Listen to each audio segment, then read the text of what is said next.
What's going on, guys? It's the Bulls and the Bears here with a weekly game plan video for the wheel strategy. I have some names here that I want to go over for this upcoming week, tomorrow, Tuesday, where we can possibly sell some puts, play the wheel on some names, and hopefully collect and keep that nice put premium that we sell. So first I want to just go over some of the positions that I'm holding. So DocuSign, I'm holding at an average cost of 67.66, indicated by the blue line.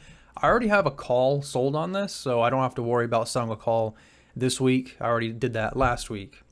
That expires this upcoming week. So it was a 2-week call that I sold earlier at the 71 strike, so it's in the profit territory. Here's the green line. That's where I can make some money. So green line is where I sold the call.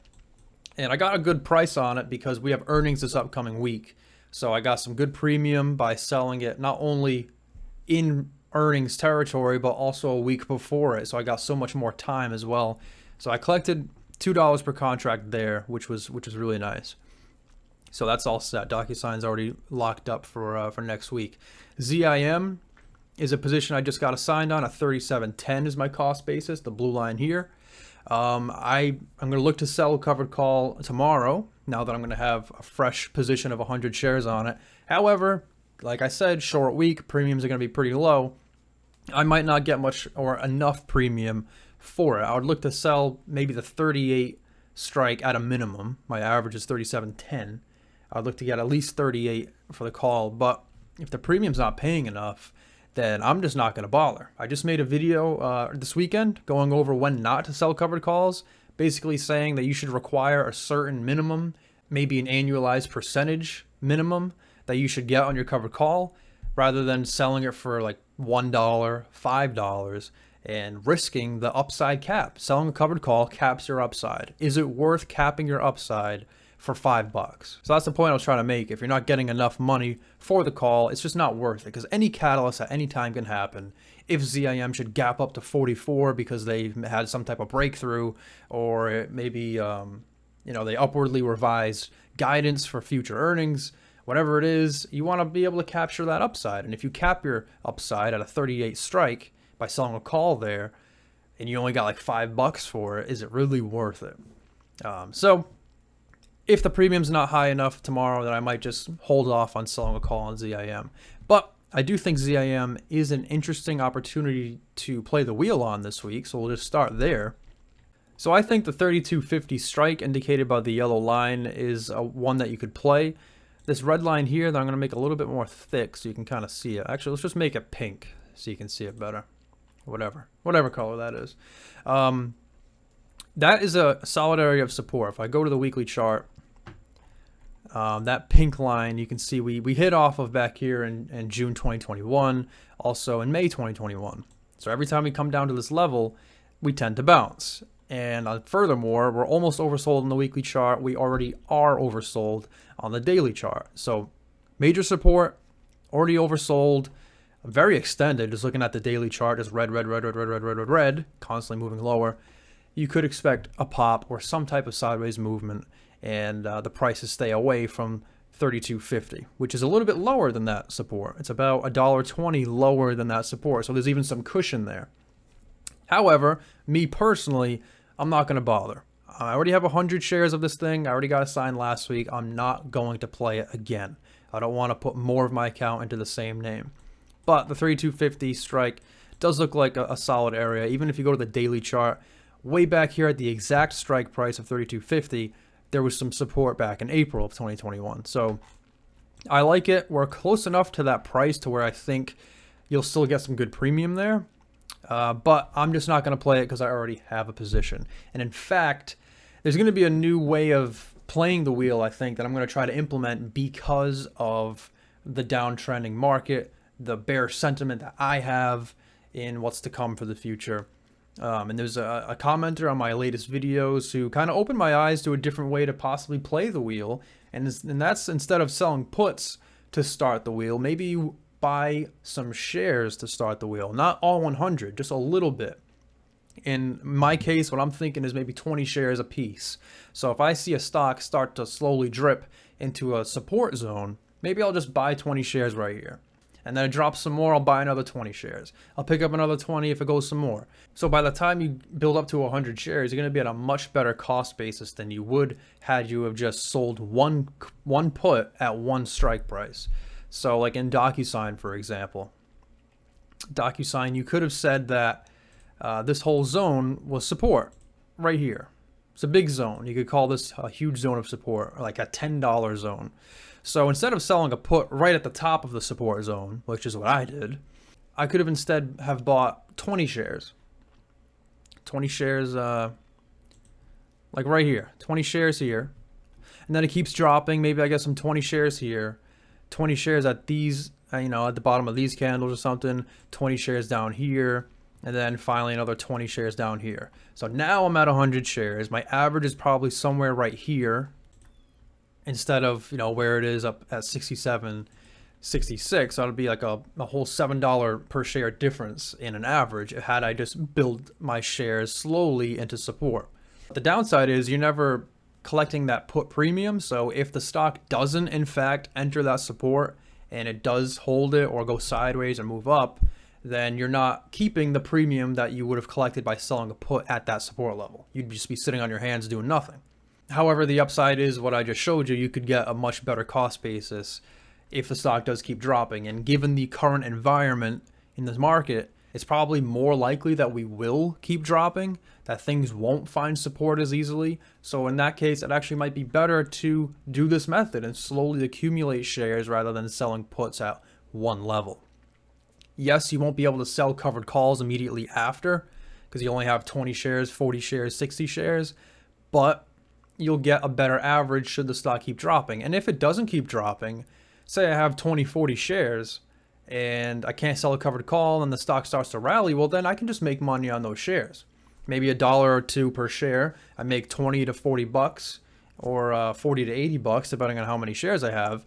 And that right there will make up for the premium that I would have lost by not selling puts. So that's what I'm thinking of kind of implementing here. I already have positions on DocuSign and ZIM from selling puts. The rest of my account, I might just take this more conservative approach where I just slowly accumulating shares.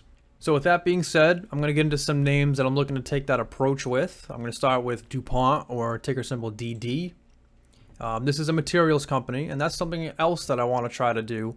With my Webull screener, I'm actually able to add a filter to filter down to sectors. And I'm going to look to place sectors that I believe might thrive or at least hold up better in this current downtrend than other sectors will. So I'm looking at like industrials, healthcare, maybe materials, rather than your discretionary names or financials that could be, suspect to credit defaults. Like, let's just stick with some sectors that I feel confident in. And DuPont fits that bill. I'm looking at the $50 area. If I go to the weekly chart, zoom out, we're looking at the lows of COVID lows down here of about like 28 bucks. But I'm looking for this area right here around 50 to kind of hold up on DuPont. And if you zoom out even further on the weekly chart, you can see how it was prior resistance back in like 2012, found support in 2015, and even found a little bit of support through that COVID drop and on the recovery around 50. So that's an area I don't mind buying some shares at. I can't just sell a put here because the premium is so cheap. We're just a little too far away from the current price to sell puts here. And even if I could get some good premium, I don't want to just lock in 100 shares at that one price. I want to be able to build a position here starting at $50 per share. So that's what I'm looking to do. If you do want to sell puts at that level, you could. I mean, I'm happy with that area. I think we could find some support. By then, we'll definitely be oversold on the chart, but I don't think you're going to get much premium. I can actually check Webull for you. The 50 strike is paying like 20 bucks right now, but this is as of Friday. Come Tuesday, it's probably going to be like 5 to 10 bucks. You could play it, but it's not going to be a whole lot of premium. I don't think it's worth it.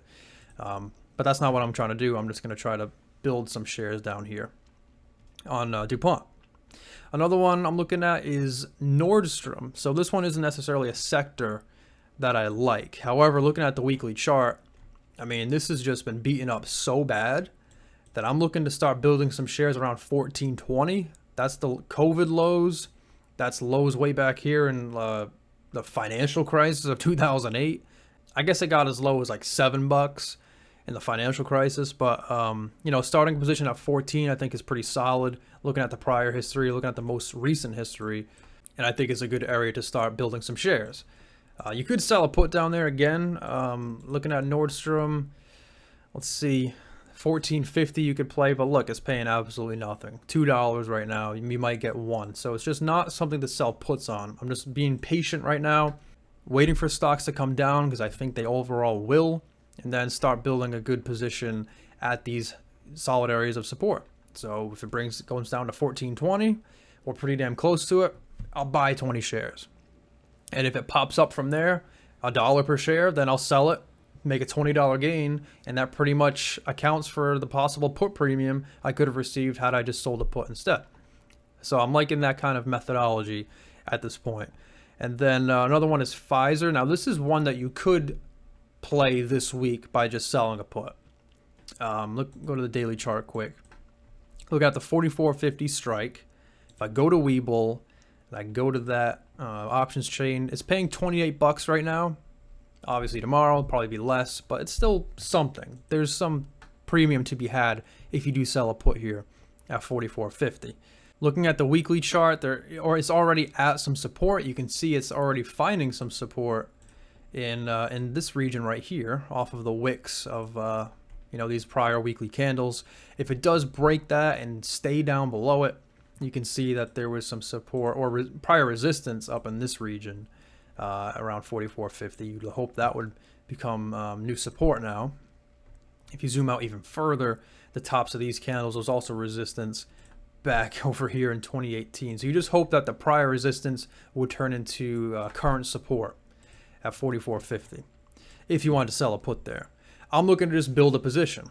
And if I do buy shares at 44.50 and it keeps dropping, well, we have this whole new zone of support down here as low as 41 that I would look to continue to add into.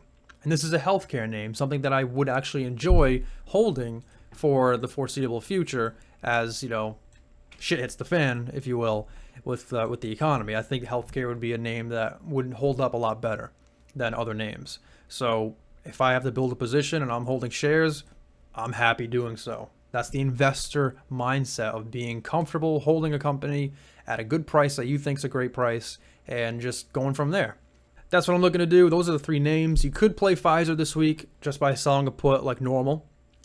It pays enough premium, so I think that's fine to do. That's not what I'm going to do. I'm already in enough positions with DocuSign and ZAM that I'm just going to play it a lot more conservatively with the rest of my account.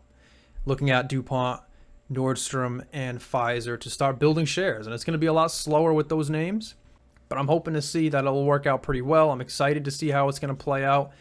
I think it's a smart approach given what I'm already in right now with positions and the current state of the market. So that's it, guys. Thank you for watching. Let me know in the comments down below what you guys think.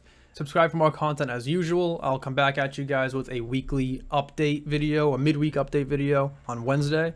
And until then, I'll see you all next time.